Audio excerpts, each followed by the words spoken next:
Olá, eu vou ler e comentar para vocês um artigo que foi publicado na GAA em 2004, tá?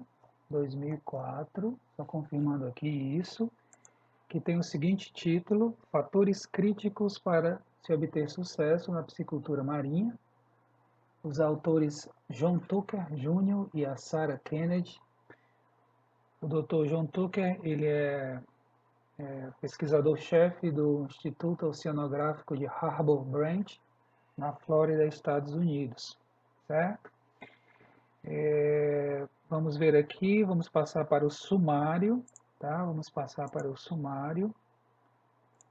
Vamos falar após a introdução sobre reprodução, tanques de reprodutores e larvas, nutrição, saúde, conclusões e considerações finais, tá? Vamos ver aqui a introdução desse artigo. Pesquisadores do Instituto Oceanográfico de Harbor Branch, né, HBOI, no Departamento de Biologia Marinha, têm desenvolvido com sucesso métodos para reprodução, criação, alimentação, manutenção da saúde de várias espécies de peixes marinhos, tanto numa escala experimental como na escala piloto, escala maior. Eles já trabalharam lá com 40 diferentes espécies e híbridos de guias, robalos, robalo comum, robalo riscado, garoupas, diferentes lutijanos, que são os peixes vermelhos, dourada, corvinas, tainhas, tá? Bodião e outras famílias também de peixes marinhos. Têm sido criadas em pequenas hatcheries, né, que é berçários, até tanques de quase 4 toneladas, né, que é a estrutura deles lá no Instituto Oceanográfico, tá?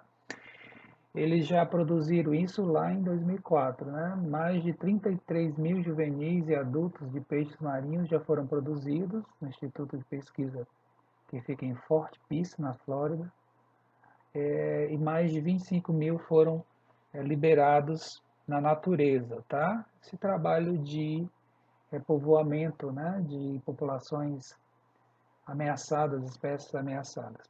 De todos, a espécie de peixe marinho de maior sucesso foi o sargo de dentes, Arcosargus probatocephalus, tá? É o nome científico. Eles obtiveram quase 40% de sobrevivência com o trato, né, com a criação dessa espécie de peixe marinho. Outras taxas encorajadoras de sobrevivência são as seguintes: para a tainha, Mugiocephalus, 30%, truta do mar, Cynosius nebulosus, 12,5%, robalo comum, Centropomus 1 decimalis, 7%, e o mero crioulo, Epinéfilos striatus, 5%. Então vejam, pessoal, a grande diferença em relação à piscicultura de água doce, né? Que uma sobrevivência na fase juvenil de 40% seria um desastre, né? Você trabalha com sobrevivências acima de 80%, acima de 90%. Aqui, eles consideraram um resultado excelente, né? Para comemorar 40% de sobrevivência. Resultados animadores a partir de 5%. Né? São ovos muito pequenos, larvas muito pequenas e frágeis, e as taxas de mortalidade são muito elevadas. Você conseguir 40% para a piscicultura marinha, larvicultura marinha, realmente é motivo de comemoração. Tá? Eles já mantiveram lá alguns indivíduos, tainhas, sargentinhos, meros e sargos, por longos períodos. Né? O animal foi criado até a fase adulta e ele foi sendo engordado, mantido por um longo período. Por exemplo, eles têm lá sargentinhos por 10 anos, 14 anos meros, 15 anos sargos e robalos, certo? Mostrando aí a capacidade, né, de controlar as condições do tanque de criação para manter aquele animal saudável se alimentando. E não só isso, né? A obtenção, a produção de ovos, larvas, ou seja, a formação de plantel de reprodutores. Para adquirir, obter sucesso na piscicultura marinha, fatores críticos devem ser controlados, né, na larvicultura e berçário em 4 categorias principais. Tá? Essas 4 categorias principais serão reprodução, tanques de reprodutores e larvas, tá junto, né? Nutrição e saúde, certo? Reprodução, aspectos técnicos da propagação artificial, tanques, aspectos de engenharia, tá? Nutrição e saúde. Então, são essas 4 áreas críticas: reprodução, engenharia, nutrição e saúde, certo? Na foto aqui da introdução, temos um robalo comum, tá? Centropomus undecimalis, com um tag, né? Uma marcação ali, vocês podem ver no alto, é um peixe marinho muito bonito, tá? E não só isso, é muito saboroso, né? O filé do robalo é muito apreciado, certo? Eles levam até a fase juvenil, um juvenil mais avançado, colocam o tag e soltam na natureza e ficam rastreando, tá? Existe uma forma de rastrear o animal para depois ele ser estudado, né? Para onde ele se deslocou, né? Enfim, eles fazem estudos a partir do momento em que ele é liberado na natureza, tá? Vamos agora falar sobre reprodução, certo? Ponto 2, reprodução. A facilidade na obtenção de ovos de peixes marinhos varia dependendo da família. Então a gente vai agora falar desde aquelas famílias que mais facilmente se obtém ovos até as que mais dificilmente, tá? Nesse espectro aí de facilidade ou dificuldade de obtenção de ovos de peixes marinhos. Os mais fáceis, por exemplo, eles dão um exemplo aqui, killifish e triggerfish, que é o peixe porco, algumas espécies, várias espécies de peixes ornamentais marinhos se reproduzem naturalmente em cativeiro, tá? Então basta colocar a proporção sexual correta, né, macho fêmea, que você vai obter as larvas e posteriormente as pós-larvas e os juvenis. Em seguida a gente tem famílias como os robalos e as garopas que não se reproduzem naturalmente. É necessário tratamento hormonal seguido da extrusão abdominal para que seja feita a fertilização dos ovos e a obtenção dos embriões e das larvas, tá? Agora sim, esses tratamentos hormonais, eles são bem sucedidos com essas famílias. Tem família que nem isso, que nem aceitam, nem respondem bem ao tratamento hormonal, como é o caso das próximas, anchovas, tá? Espécies de lutijanos. Nesse caso, nem o tratamento hormonal funciona.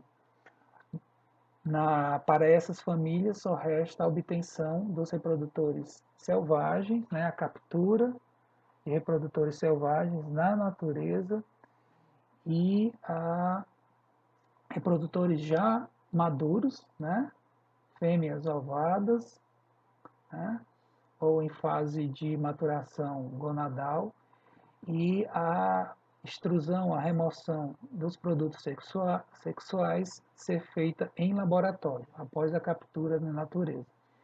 E finalmente um grupo ainda mais, o, o limite superior, né, nesse espectro de dificuldade da obtenção de ovos, ou seja, aquelas famílias em que a obtenção é mais, a reprodução é mais complicada, temos os linguados e as enguias.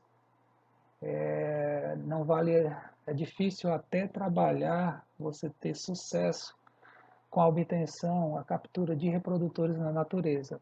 Para essas famílias, a melhor opção é obter os ovos e as larvas selvagens, tá?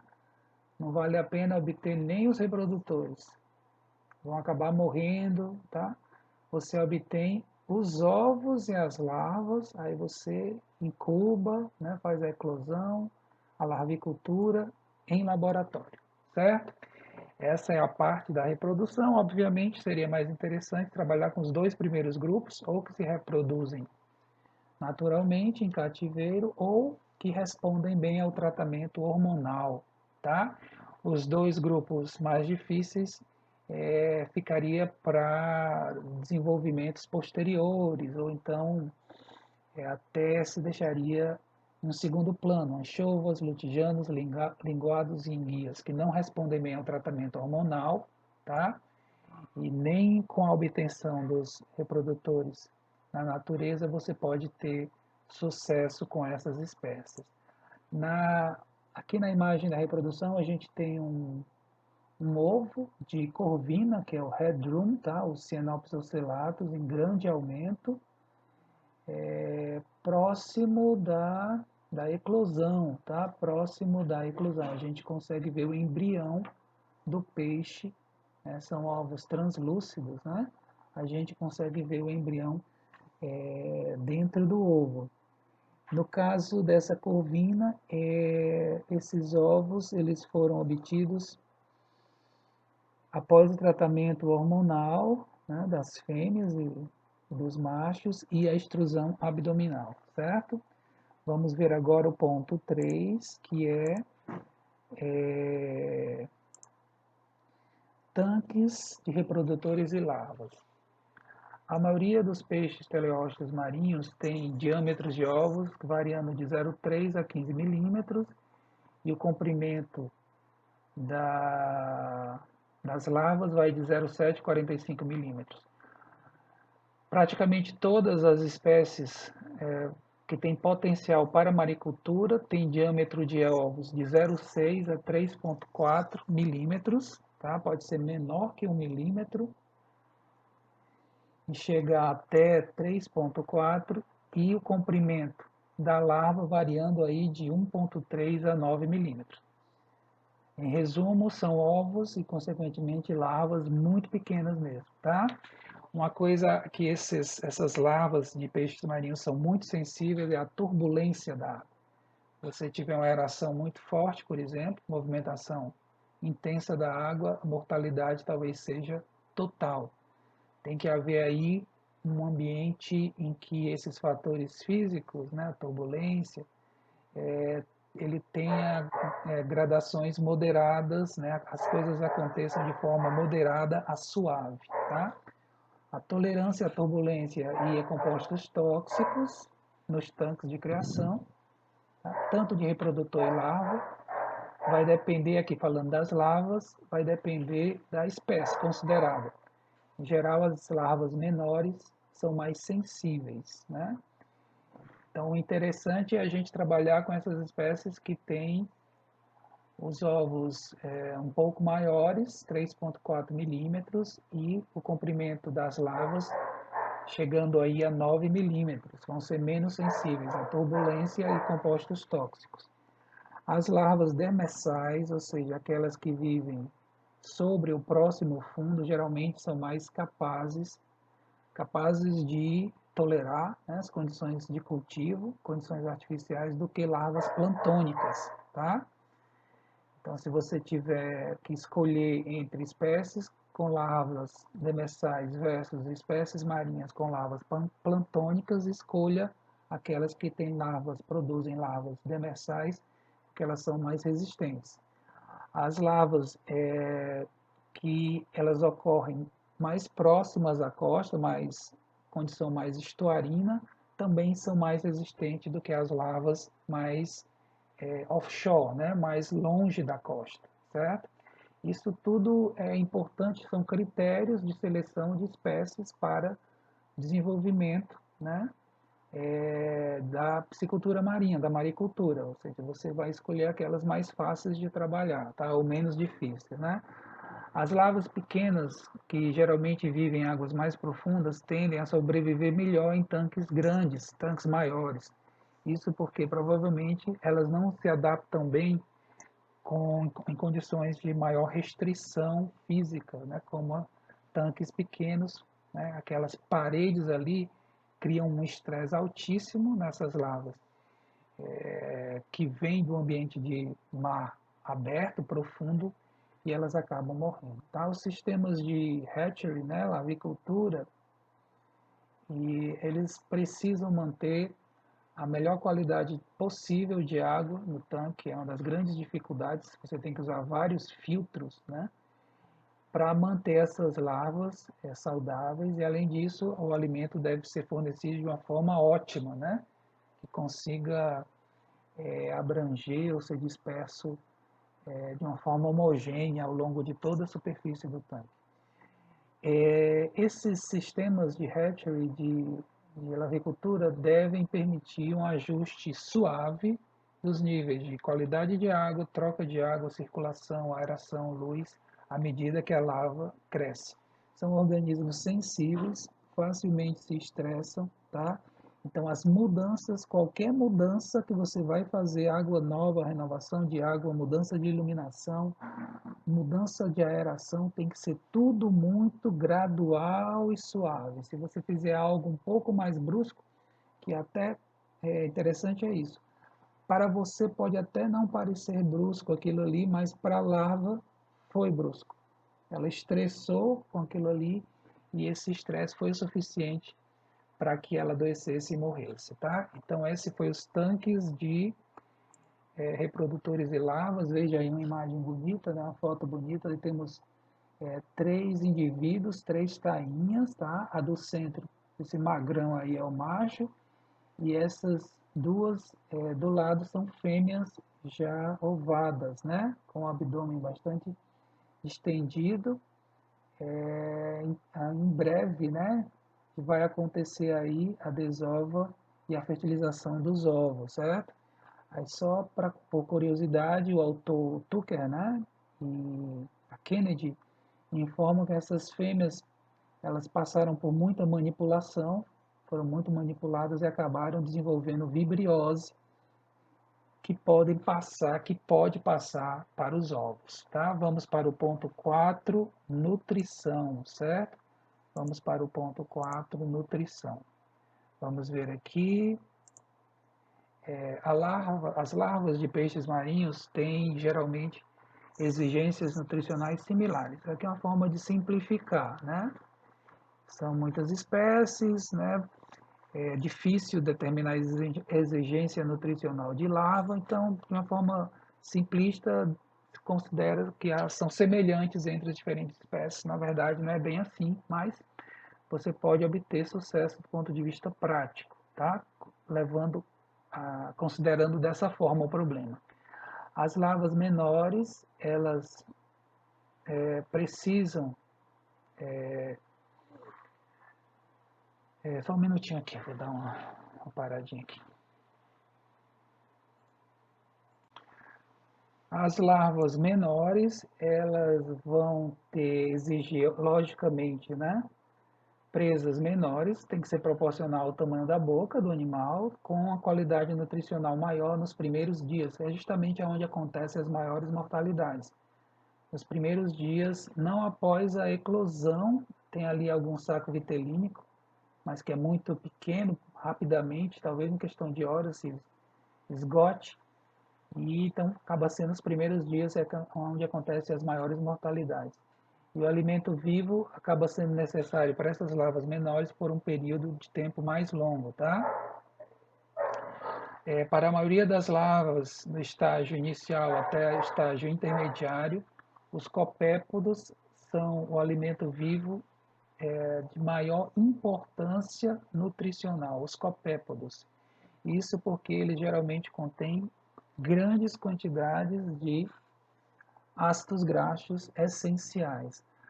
No outro videocast falávamos sobre o copépodo, quando a gente falava no sistema Aquamimicry, que também se baseia muito na fertilização da água com o bocashi para a obtenção de blooms, né, de copépodos, que segundo o pessoal do Aquamimicry vai dar uma condição nutricional excepcional, excelente para o camarão marinho, tá? E aqui volta a falar nos copépodos, né? Que são ricos em ácidos graxos essenciais.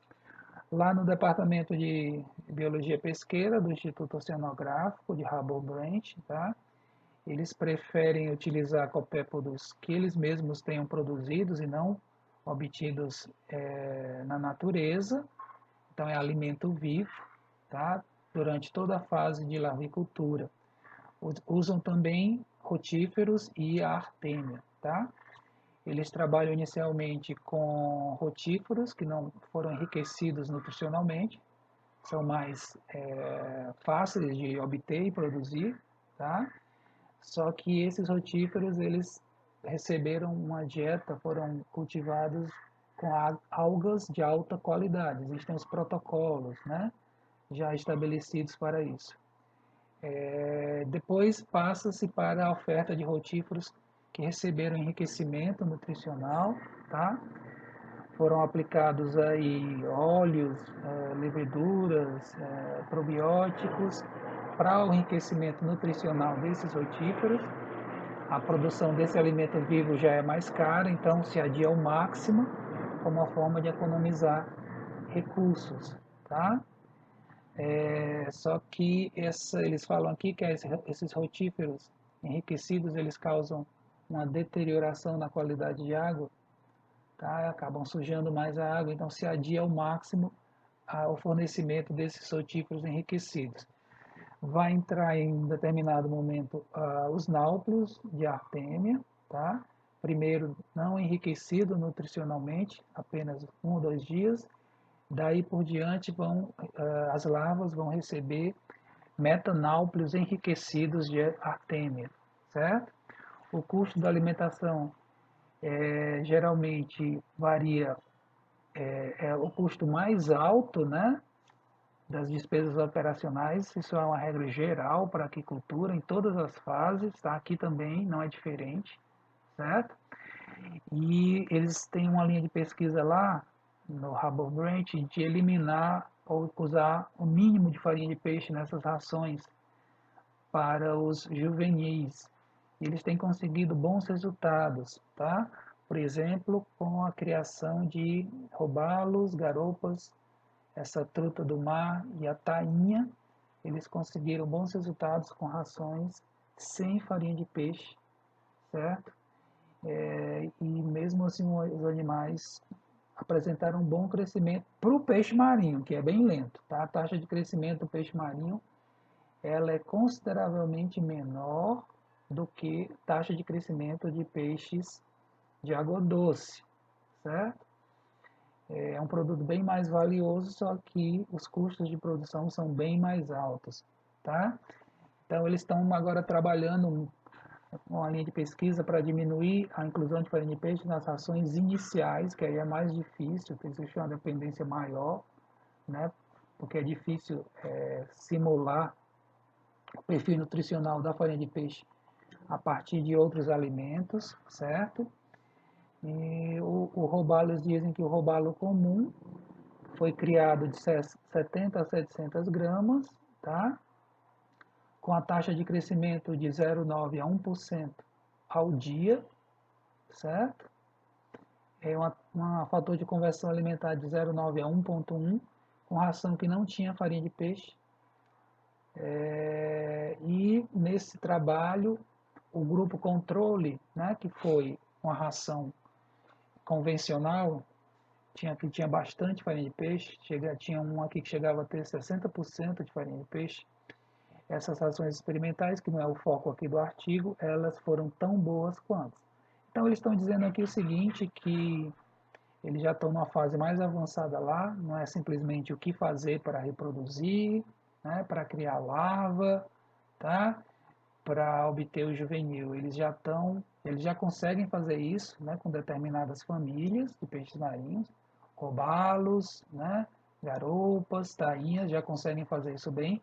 Eles já estão trabalhando numa fase mais avançada, reduzir a concentração, o nível de inclusão de farinha de peixe nessas rações, tá? Essa foi a nutrição. A gente tem aí uma foto em grande aumento de uma larva de truta do mar, no momento exato em que ela está eclodindo, tá? O comprimento real é 1,5 milímetros, certo? Uma foto de grande beleza, né? Vamos para o ponto 5, saúde, que é o ponto mais longo. Não é à toa, não é sem motivo de ser a seção mais longa do artigo, porque é justamente o grande gargalo da maricultura de peixes, tá? É o problema das doenças. Vamos ver aqui. A otimização de métodos de manejo sanitário, né?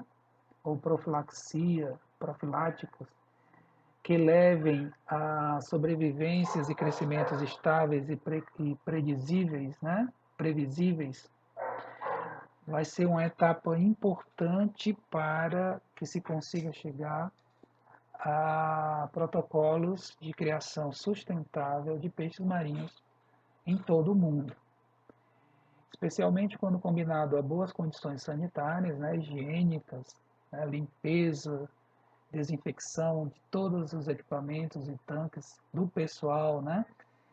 Quando combinado com isso, aqui é o ponto central da parte de saúde.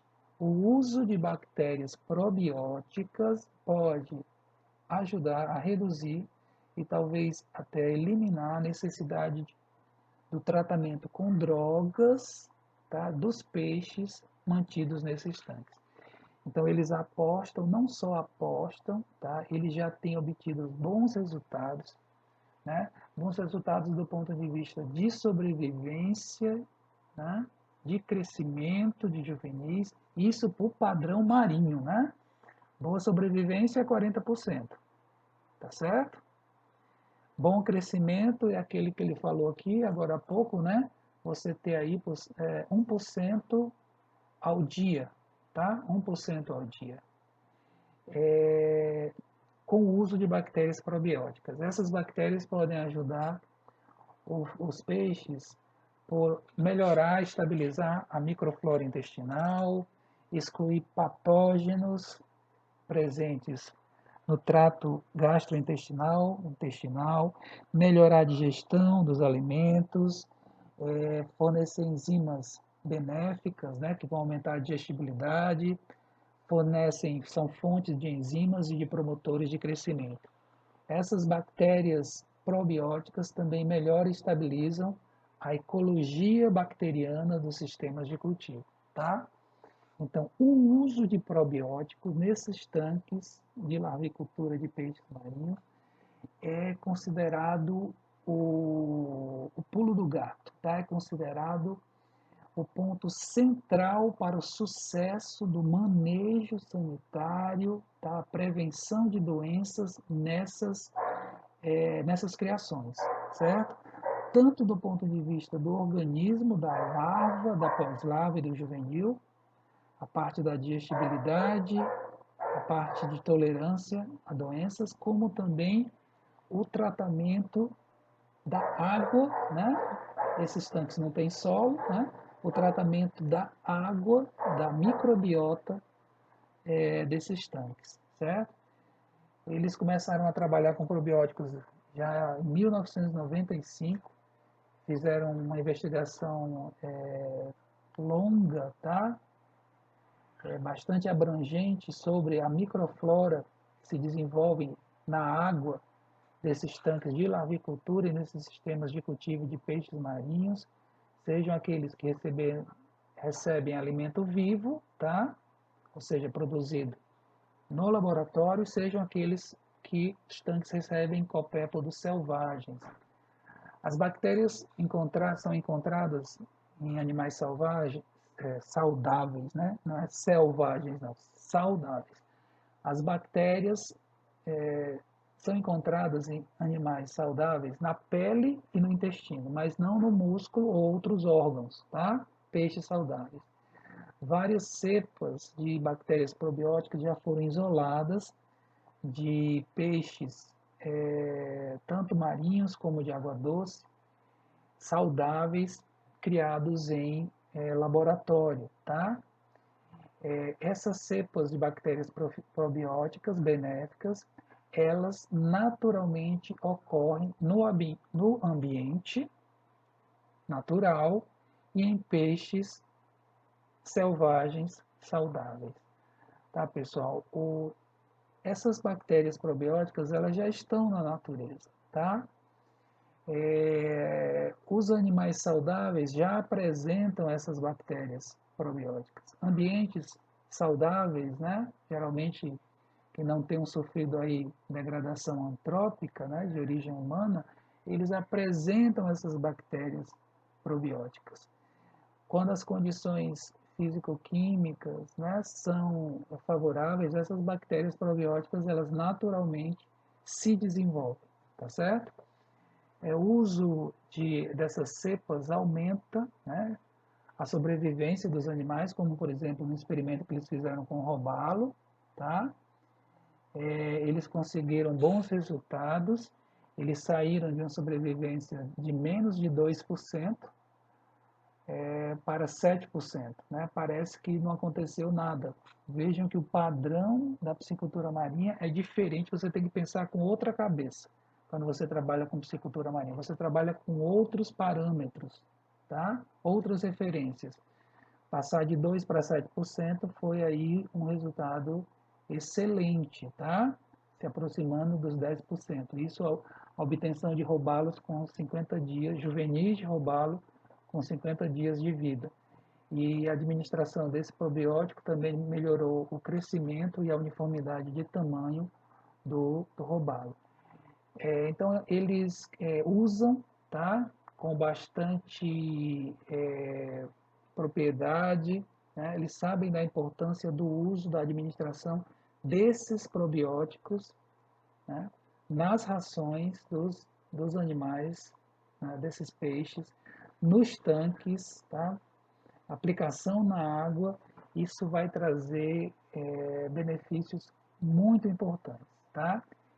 Espera-se que um controle efetivo sobre o canibalismo do snook aumente a sobrevivência na avicultura para pelo menos 10 a 15%. Então, um outro ponto crítico, né, da piscicultura marinha é o problema do canibalismo, certo?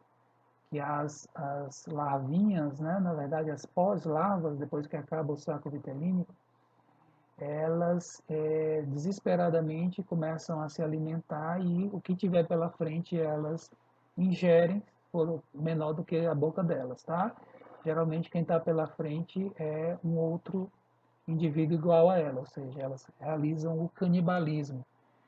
Se métodos, né, estratégias, tecnologias que consigam diminuir esse canibalismo, tá? Talvez fazendo aí uma diluição, né? Diminuindo aí a densidade de estocagem dessas pós-lavas, se consiga chegar a esse nível de sobrevivência de 15%. Robalo, a truta do mar e tainha, que foram criadas com métodos de lavicultura, não tem mostrado a necessidade de uso de drogas, tá? São aquelas que receberam a administração de probióticos, né? Você tem aí criações baseadas em probióticos. Eu vou dar só uma paradinha aqui. Então, essas larvas, pós-larvas, que recebem esses probióticos, são mais resistentes a doenças, ao estresse, e têm se adaptado muito bem às condições naturais, porque o trabalho lá é o seguinte, eles reproduzem em cativeiro, fazem a larvicultura, produzem o juvenil. Aí quando eles têm juvenis maiores, eles fazem o peixamento, né, dos estuários, das baías, né? Eles levam isso para o mar, tá? Como uma forma de colaborar com a preservação da espécie, né? Colaborar com a atividade pesqueira também. Em estudos realizados em campo durante os últimos 2 anos, o pessoal do Instituto Oceanográfico, lá em Harbour Branch, encontrou 19 tipos de bactérias em robalos selvagens, incluindo aí os mesmos 7 tipos que ocorrem em snooks, em robalos mantidos em no laboratório, tá? Essas bactérias que foram isoladas de robalos mantidos em laboratório são tipos normais e nenhuma delas é patogênica. São bactérias probióticas, tá? Robalos marcados que foram liberados e rastreados durante mais de um ano, que foram capturados posteriormente, eles estavam fazendo parte de cardumes, né, selvagens, né? Então eles se integraram a esses cardumes selvagens. Interessante, né? Eles conseguem rastrear e voltam a capturar o animal. Em um estudo que estava acontecendo naquela época, 4 de 14 robalos que tinham esses tags que tinham ultrassom, um dispositivo de ultrassom que permite rastrear, tá?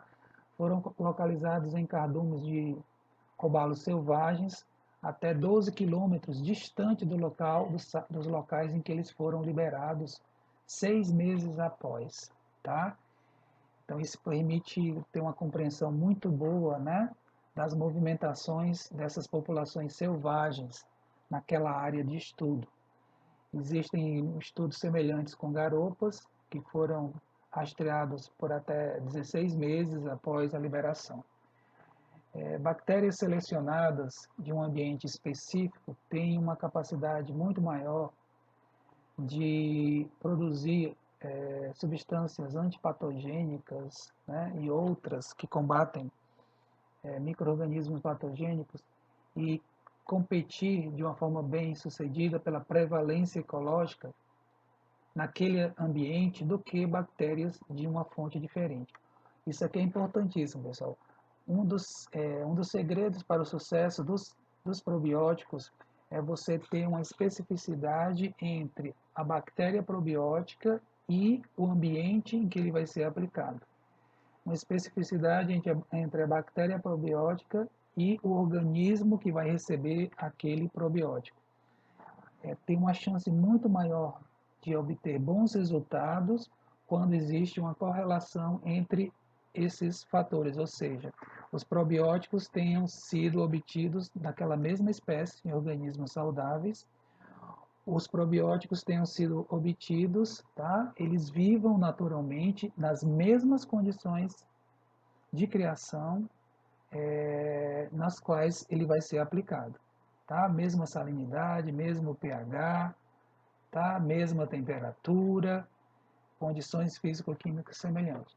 Por que que ele chamou a atenção disso? Ó, a maioria das bactérias probióticas atualmente usadas em aquicultura, elas são obtidas de fontes terrestres para uso com animais de criação terrestres. Então, o pessoal pega o que já existe na zootecnia e tenta usar na aquicultura. As bactérias obtidas de peixes marinhos, né, de águas tropicais, são mais apropriadas e efetivas para os peixes do que bactérias obtidas de fontes terrestres, tá? Então, falar probiótico, você tem aí um universo. Você tem que delimitar mais esse grande guarda-chuva, né, esse grande conceito probiótico. Que probiótico é esse? Por exemplo, para começar, ele é obtido de fontes terrestres ou fontes aquáticas? Fontes aquáticas dulcícolas ou fontes aquáticas marinhas? Fontes aquáticas marinhas de que famílias? Aí você começa a ter uma chance de sucesso muito grande, porque a especificidade aumenta muito entre o que você tem de probiótico e o que você tem de animal de criação e ambiente de criação, tá? Essa foi a parte da saúde. A gente tem aí nessa foto, né, também muito bonita, juvenis de corvina, tá? O Redrum, o Cyanops ocellatus, com 25 milímetros de comprimento, 2,5 centímetros, um mês de idade, tá? Um mês de idade. Isso, vamos para frente. O próximo ponto são as conclusões, tá? As conclusões do artigo. Vamos ver aqui. Conclusões. Ovos de boa qualidade e muitos peixes marinhos são fáceis de obter com tratamentos padronizados de condicionamento dos reprodutores e aplicações hormonais. Nem toda família você consegue fazer isso, mas várias de peixe marinho você consegue, tá? Apesar das exigências básicas serem similares entre as diferentes espécies de peixes marinhos, as larvas na natureza e no ambiente de cultivo têm uma faixa ampla de robustez e habilidade de sobrevivência, tá? Ou seja, geralmente aquela lava que você obtém na natureza, tá? Ela acaba sendo mais resistente, tá? Mais rústica do que uma lava que foi produzida em laboratório, certo? E esse conhecimento, esse know-how de como produzir larvas em laboratório, tá? Em condições artificiais, que tenham uma robustez, uma resistência, uma imunidade semelhante aos indivíduos selvagens, é que é o grande desafio da pesquisa, certo? O que parece trivial ou invisível para o homem pode ser algo massivo e pesado, né? Algo grande para pequenos peixes. Então, deve-se tratar esses animais com bastante cuidado, né? De uma forma bem gentil, né? É uma palavra curiosa para aplicar com criação animal, mas ela se aplica bem, gentileza, tá? Você tem que tratar como se fossem bebês, né? Você tem que tratar ali com muita gentileza, aquilo que a gente estava falando, uma troca d'água, né? Não troque em poucas horas, troque em muitas horas, para que os peixes mal percebam que a água está sendo trocada. Aeração moderada, suave, né? Que não cause uma turbulência que estresse os animais. Então, esse aprendizado sobre o que é excessivo, ele é algo que só a experiência dá a quem trabalha com maricultura, piscicultura marinha, né? Você pode até não imaginar que você está tendo ali uma intervenção ou manipulação mais agressiva, quando na verdade está, tá? Métodos para a produção de alimento vivo já estão relativamente padronizados, já existem vários protocolos como receitas para serem seguidas, não quer dizer que é fácil, quer dizer que pode ser feito, tá? Para a produção de alimento vivo, com diferentes ênfases, né? Existem variações, não existe uma receita única, né? Existem vários protocolos. Muda, né? Com diferentes aspectos sendo considerados.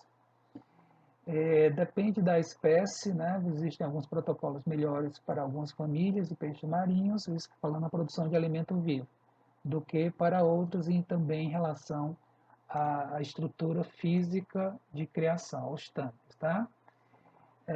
Fórmulas de alimento, rações balanceadas, rações artificiais, que sejam ter uma boa trato ou palatabilidade já estão disponíveis para muitas espécies, tá? Ele colocou aqui para a maioria das espécies, isso, maioria das espécies que se tem trabalho de propagação artificial e larvicultura e berçário, tá? Não para a maioria das espécies de peixe marinho, que são milhares, né? A maioria, na grande maioria dos casos, dessas rações balanceadas, pode-se trabalhar com níveis mínimos ou até ausência de farinha de peixe, até inclusive para as espécies mais estritamente carnívoras.